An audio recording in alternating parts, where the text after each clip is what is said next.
दोस्तों नमस्कार। अमित शाह पहुंचे थे नड्डा जी को लेकर के राजस्थान, लेकिन राजस्थान में वो फेल हो गए, यानी वसुंधरा के सामने चाणक्यगिरी फेल हो गई। जी, बताया गया कि मोदी जी का मैसेज लेकर के वो अमित शाह जी और नड्डा जी दोनों लोग पहुंचे थे राजस्थान कि वसुंधरा जी को किसी तरीके से मना उना लिया जाएगा एंड वो सारी चीज़ें जो हैं वो ठीक हो जाएंगी। लेकिन वहाँ जो है मामला बिगड़ गया और वसुंधरा जी वैसे भी पहले से ही जो है वो कुछ नाराज़ थी और उसके बाद वहाँ मीटिंग कैंसिल हो गई और फिर वापस लौटना पड़ा। और वापस लौटे इस समय की जो होटल की तस्वीरें हैं जो मैं भी आपको दिखाऊंगा, उसे देख करके आपको भी ये अंदाज़ा हो जाएगा कि परिस्थितियाँ कितनी अजीब हैं, यानी विकट हैं, कठिन हैं। जी, खबर पहले ये फैलाई गई थी, यानी यूँ कहें कि चला दी गई थी कि शाह और नड्डा वसुंधरा जी को मना पाएंगे कि नहीं मना पाएंगे, क्या होगा क्या नहीं होगा। मोदी जी के मैसेंजर बन करके जा रहे हैं, कुछ नया मैसेज लेकर के जा रहे हैं।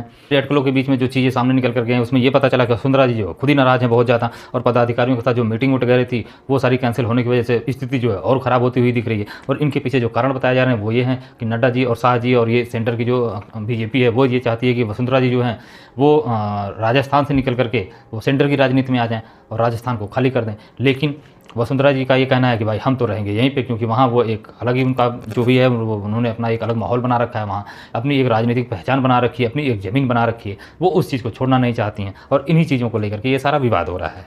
इसमें और भी कई सारी चीज़ें हुई हैं जो बड़ी इंटरेस्टिंग है और बड़ी मज़ेदार है। जब आप सीरियल से उन्हें एक क्रम से समझेंगे तो आपको सारा चीज़ समझ में आएगा इसमें क्या खुरापात चल रहा है और क्या सारी चीज़ें हो रही हैं। बहरहाल वो सारे मामले जो हैं वो मैं आपको विस्तार से बताऊँगा, लेकिन उसके पहले लाइक कर दीजिए, सब्सक्राइब कर दीजिए, शेयर कर दीजिए अपने दोस्तों में, परिवार में और अन्य लोगों में। इससे आपकी तरफ से हमारे लिए थोड़ा सा सहयोग हो जाएगा। धन्यवाद। हुआ कुछ यूँ था कि शाह जी के आगमन पर स्वागत करने के लिए सभी लोग पहुँचे थे, वहाँ वसुंधरा जी भी थी।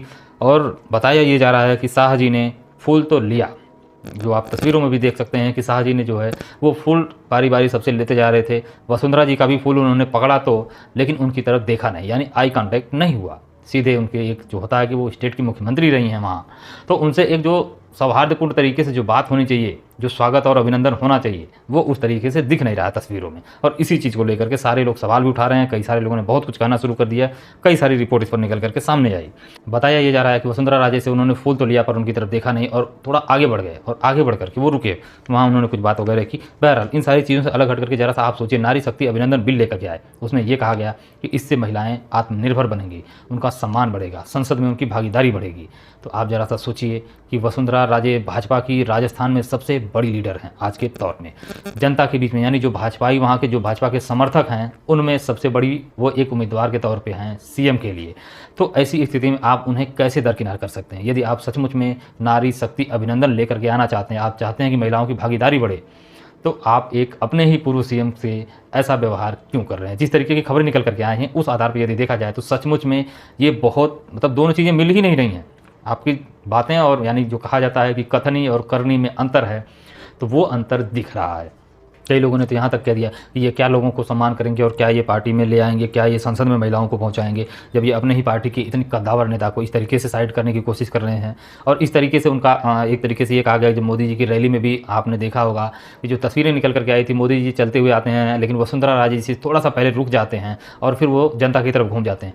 उस तस्वीर में आप एक और चीज़ देख सकते हैं कि वसुंधरा राजे जी थोड़ी देर तक हाथ जोड़े ही खड़ी रहती हैं। तो इन सारी चीज़ों को यदि आप थोड़ा सा गौर से देखेंगे तो आपको कथनी और करनी में कुछ ना कुछ अंतर ज़रूर महसूस होगा। हालांकि ये सारी कथित चीज़ें हैं जो कही जा रही हैं, हो सकता है इसके पीछे उनका कोई बड़ा गेम प्लान हो या उस हिसाब से वो अपना कार्य कर रहे हैं, वो उनकी नीति हो, वो अलग बात है, उस पर अभी कुछ कहा नहीं जा सकता। लेकिन जो दिख रहा है वो बहुत ही सहज तो नहीं लग रहा है। पहले तो बहुत बड़ी बड़ी ब्रेकिंग न्यूज़ आ गई थी कि अमित शाह राजस्थान में ये करने वाले हैं, वो करने वाले हैं, चाणक्य नीति लागू हो जाएगी, वसुंधरा राजे को मना लिया जाएगा और ये फलाना वो ढिमकाना, दुनिया भर का चीज़ें आ गई। लेकिन अभी के समय भास्कर ने लिखा है कि संघ के पदाधिकारियों के साथ शाह की जो मीटिंग थी वो कैंसिल हो गई है।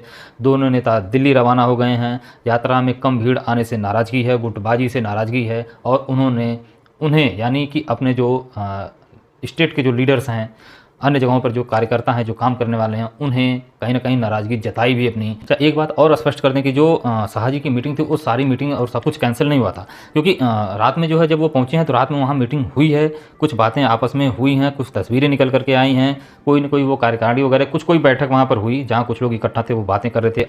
और NBT यानी नव भारत टाइम की रिपोर्ट में ये दिखा भी कि दोनों नेता नाराज़ थे। जी हाँ, नाराज़गी कितनी है इसका अंदाज़ा आप इसी बात से लगा सकते हैं कि फूल लेते समय जो तस्वीरें मैंने आपको बताई और जो दिखाई उस तरीके की, इतना ही नहीं मीटिंग कैंसिल हुई, उसमें भी अब कोई चुनाव से अभी बहुत दूर नहीं है, सारी चीज़ें अब करीब करीब प्रक्रिया में है, कभी भी कुछ भी हो सकता है, कभी भी वो सारी चीज़ें आ सकती हैं चुनाव आयोग से।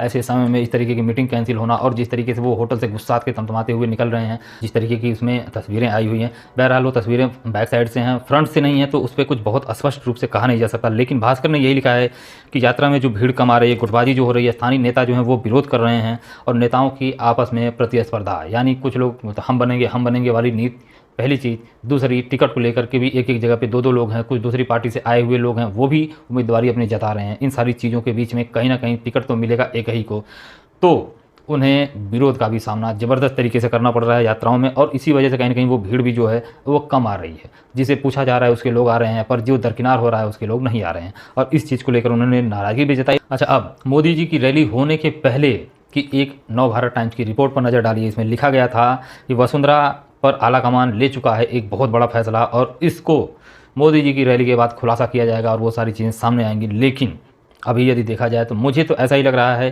कि शाह और नड्डा जो है वो जो बड़ा वाला फैसला था नवभारत टाइम्स की रिपोर्ट में, वो बड़ा वाला फैसला वास्तव में हो नहीं पाया, यानी उस पर सहमति बन नहीं पाई, और इसी वजह से उस सहमति को बनाने के लिए ही शाह और नड्डा जी जो है वो पहुँचे थे। लेकिन मीटिंग कैंसिल होने और वो फूल वगैरह लेने में, नाराज़गी जताने में और सारी चीज़ों के बीच में ऐसा लग रहा है कि सहमति नहीं बनी, यानी बात नहीं बनी है, और इसी कारण नाराज़गी, गुटबाजी और ये सारी चीज़ें कह वह करके वो वहाँ से कहीं ना कहीं निकले हैं, और इन्हीं की तरफ वो इशारा है कि ये नाराज़ हैं या ये गुटबाजी कर रही हैं या जो भी हो। मुझे जहाँ तक अंदाज़ा एक लग रहा है शायद ऐसा ही हो जिस तरीके की रिपोर्ट आ रही है। बहरहाल इस मुद्दे पर आप क्या सोचते हैं हमें कमेंट सेक्शन में ज़रूर बताइएगा। हम मिलेंगे फिर किसी और चर्चा में, तब तक के लिए नमस्कार।